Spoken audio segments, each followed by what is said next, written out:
Hello, DMDongo here with another review from Drive-Thru RPG. This time we're going to be looking at the Big Book of Horrors by PB Publishing, currently on sale for $5.99 if you just want the PDF, or $15.99 if you're looking for that frighteningly good softcover book. I do hope the lights stay on this time. It's quite scary in the dark.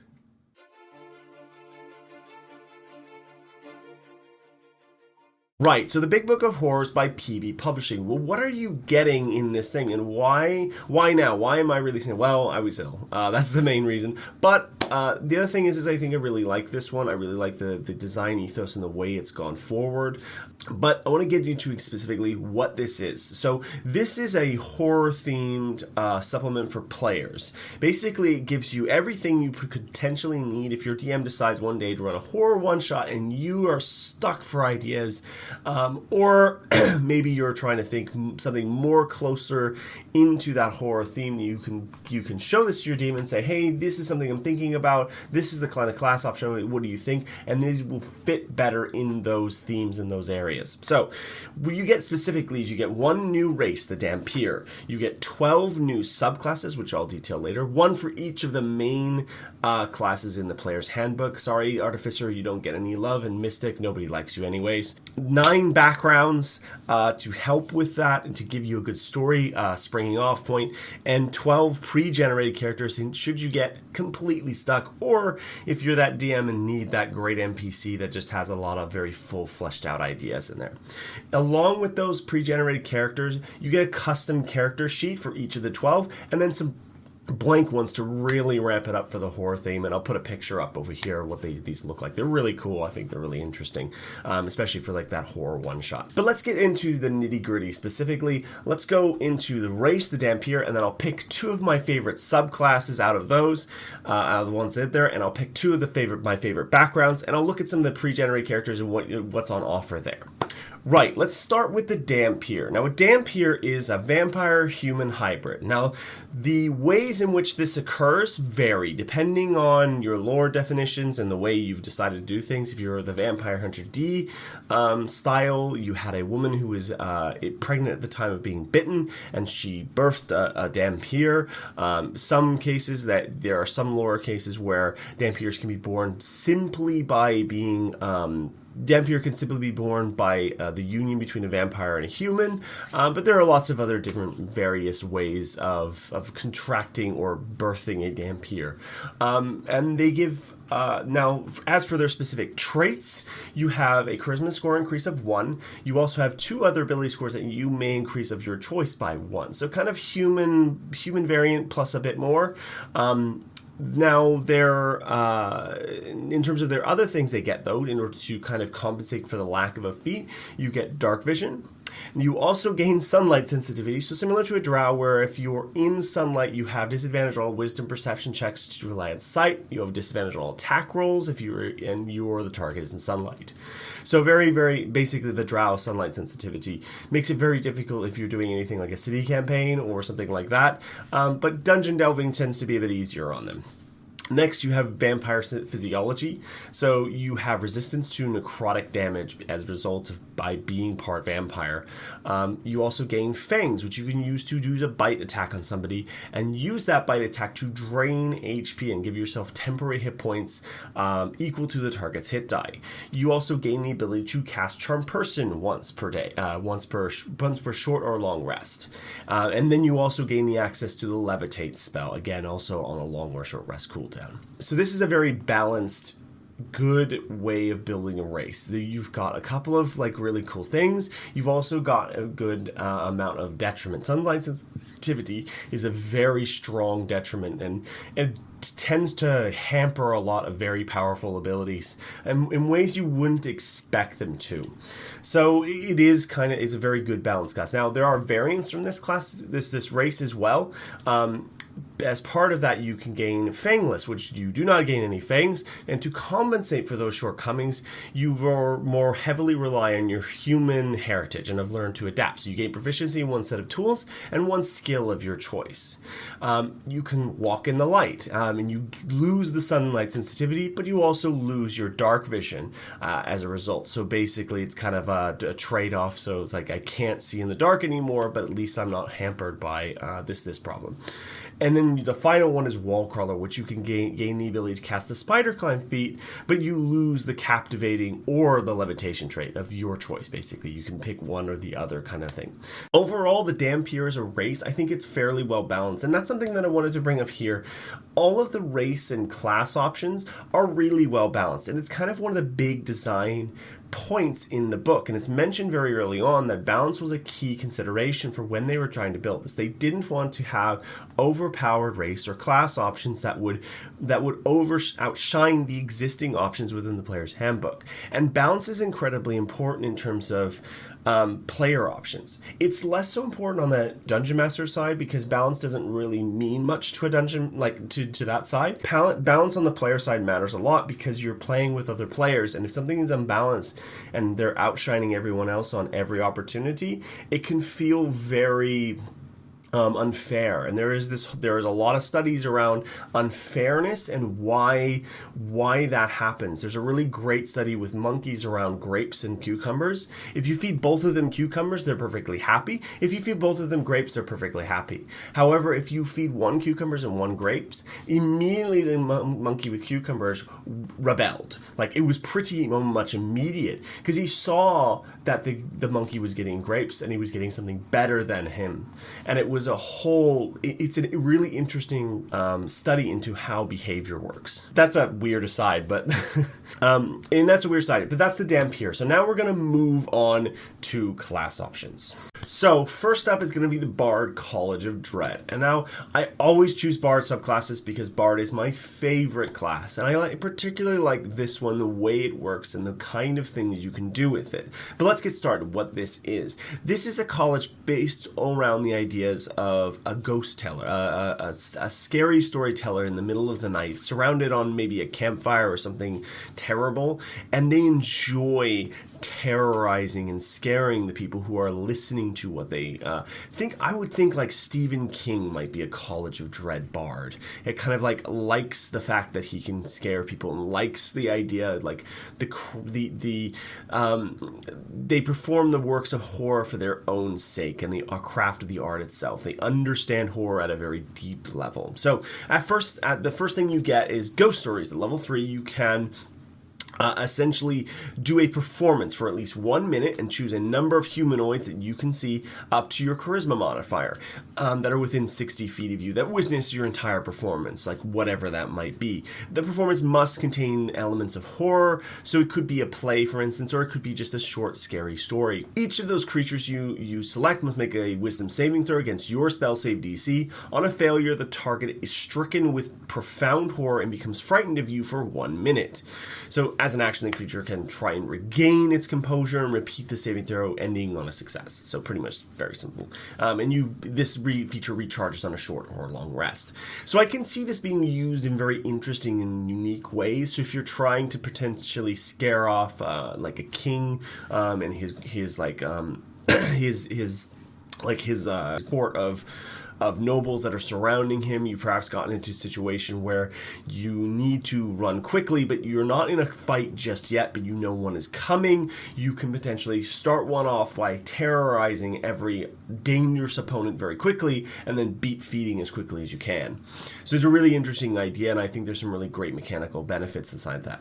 Now, the next one, though, is Dreadful Doubt, and this is kind of more of your less situational, more useful every single time. So basically, you shout, gesture, or play a discordant note to demoralize a creature. And use a use of your bardic inspiration to plant a painful doubt of a grave mistake that's coming potentially. And what happens is until the end of the target's next turn, if they take any other action except dash, dodge, or hide, they suffer psychic damage equal to your bard, half your bard level, plus the result of their roll on the bardic inspiration die. So that can be quite hefty in terms of the amount of damage it can do, and it's enough to kind of make a creature pause, especially if you tell them what's going to happen. Like if as part of the action, as part of the dreadful doubt, you tell them if you do anything but run or hide, bad things will happen to you. Or if you do anything but run or hide, the nails will dig out from inside your skull. That kind of stuff will really affect certain creatures, and you might just get them to run, which is still a good result for you because they're not attacking. Now, the next one is Horror Cast Along Shadow, and this lets you create an incarnation of horror, of a shadow, basically. Just this shadowy figure just floats around, and you can see it and moves within 30 feet of you. As long as it stays within the 30 feet of you, you can control it and move it around.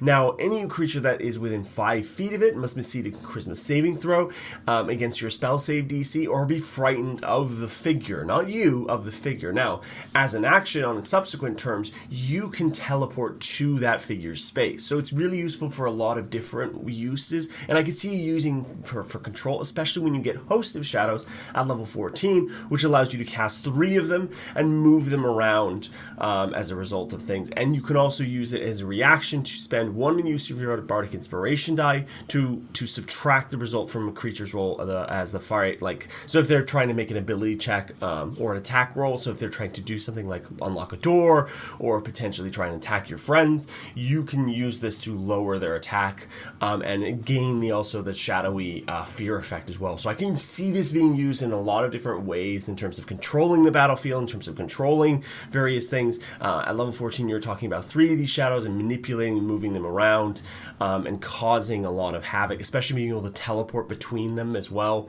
So it's a really great feature overall, and I really love the thematics from it, but it doesn't feel overpowered. It feels like this is a very kind of structured understanding of how combat in a tactical way works. And so for order to utilize it to its maximum potential, your player needs to really understand how to best manipulate fear. Right, so the final one I'm going to look at is the Ranger Grave Warden, and these are rangers who are dedicated to protecting places of rest. So tombs, graveyards, sarcophaguses, all of those kinds of things from the foul creatures that seek to disturb the rest of the people that are resting there. So things like necromancers and potentially undead scavengers and grave robbers. So these rangers particularly protect these areas from the nefarious deeds. Now, the Grave Warden themselves get a specific kind of magic along with their normal ranger stuff, so they get some extra spells. They get protection from evil and good, gentle repose, remove curse, death ward, and dispel evil and good. So very much like themed around either detecting and finding undead, dealing with the dead after they're in the ground. In terms of gentle repose, has 2 uses. I know most people think of it as let's extend the time limit on raised dead, but it also prevents creatures from being raised as undead as well. And then we've also got resourceful. So moving on from there, we go into you basically gain the ability to use improvised weapons. So things like wooden stakes and holy water and torches generally are quite good against certain types of undead. They're weak to fire or radiant damage, or particularly the wooden stake in the case of the vampire is one of the only ways to not finish them off, but paralyze them in a way that means that you can deal the final blows. Also, at 3rd level, you can learn the ability to mitigate the threat posed by your enemies. So if you attack them with specialized weapons and techniques. So basically, what this means is that if you hit an enemy and you realize that they're resistant to your normal damage, you can use a bonus action to change all of the damage dealt by the attack to either radiant or fire, and add a d4 to the damage total. So you're using up your bonus action to do this. So it is something to of a trade-off, and not a lot of things are resistant to radiant damage, but there are a few out there, and a lot of undead aren't resistant, but and there are a few that have particular effects as a result of radiant damage. Zombies and vampires are most notable. So then at 7th level, you get defensive measures, which allows you to be more adept at weathering the attacks of the undead and the magical assaults. So you gain resistance to necrotic damage, and your hit point maximum cannot be reduced. Additionally, whenever you make a saving throw against a spell from the Necromancy School of Magic, you can use your reaction to add a d6 to that roll, but you must do it before the DM determines the outcome of the roll. Finally, you get hidden reserves. At 11th level, you learn the ability to gain spell slots back, which is a really great thing for rangers because they get so few of them. But it is an 11th level ability, and you can only use it once per day. Once per long rest. And the amount you gain back is equal to your wisdom modifier. So you can, like a combined level, so you can pick and choose. So say your wisdom modifier is 4, you could choose a level 1 and a level 2 and maybe another level 1. So that would gain you the full slots out, or you could do 4 level 1s or any combination thereof.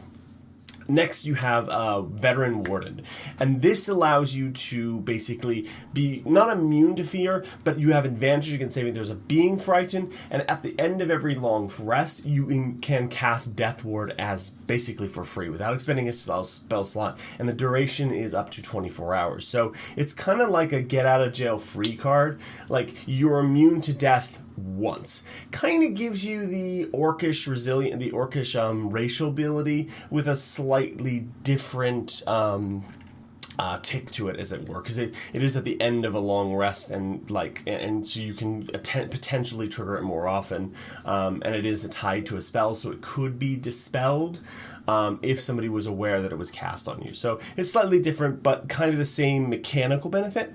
But that's the Ranger Grave Warden. Right, the next thing I want to go into is the backgrounds. And I don't want to go through all of these because there are a lot here, and there are a lot of different, a lot of it is flavor stuff. A lot of it is really interesting, good role-playing hooks for you to go in. But I want to give you a list of what you're getting here.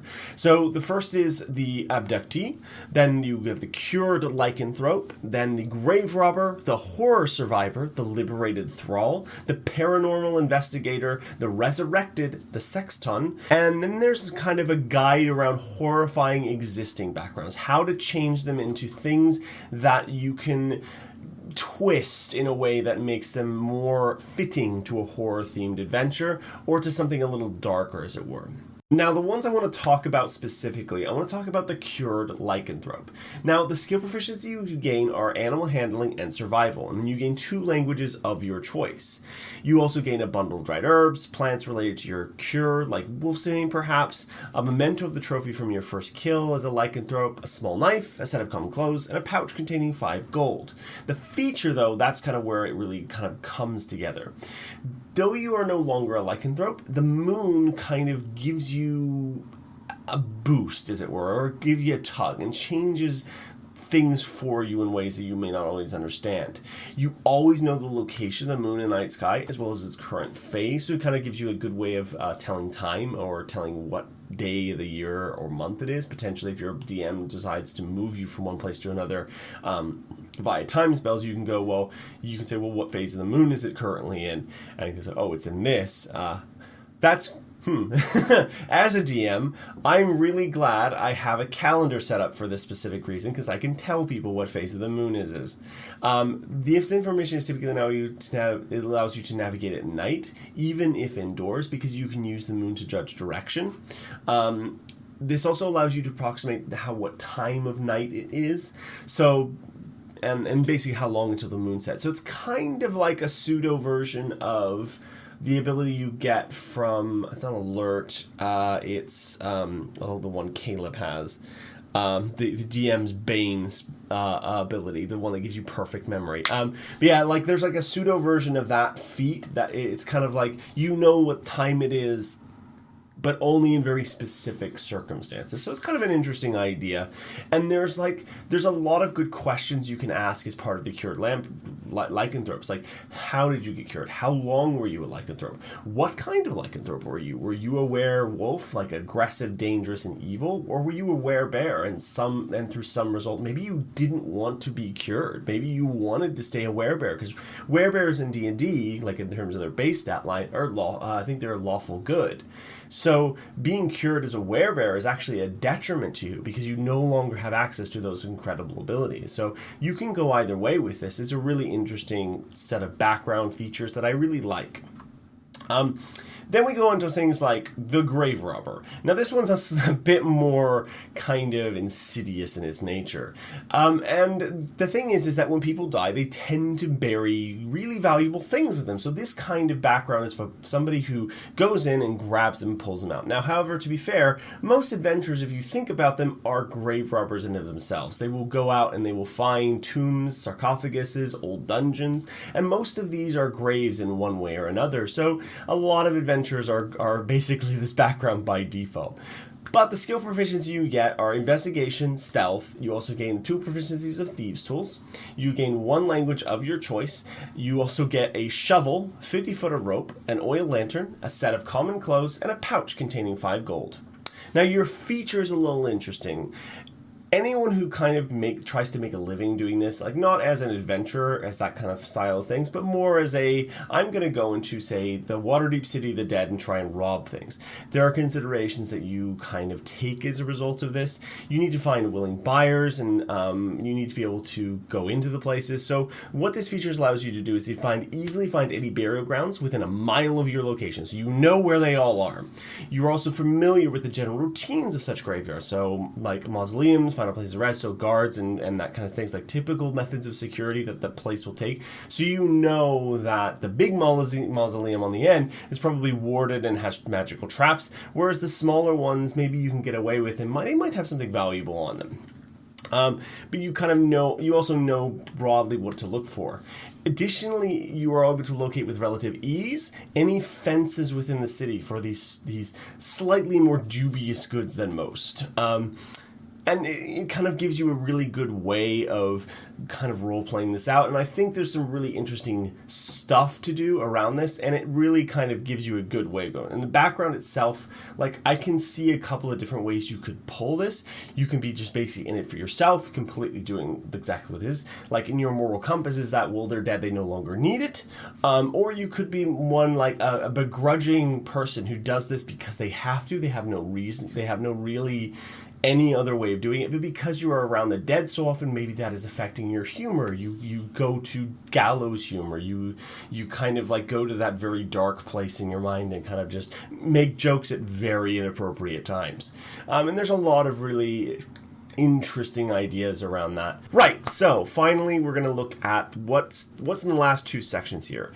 You finally get, Appendix A contains all the pre-generated characters, so kind of like everything you would need to just get up and running very quickly. So pre-gen backstories, and there are a couple of these available for you to kind of look at. Not a huge amount, but so there's 1, 2, 3, 4, 5, 6, 7, 8, 9, 10, 11... there are 12. There are 12 total pre-generated backstories for you to use, and they range from the backgrounds that you already have, that you already know are available within the extra supplement. So they kind of give you a good starting off point, potentially, if you just want to run something quickly. If you're running this as a one-shot, these are a really great resource. In addition to that, you have some custom character sheets for those pre-generated characters and a couple of blank ones in a very horror-esque theme, and I'll kind of show you what that looked like over here.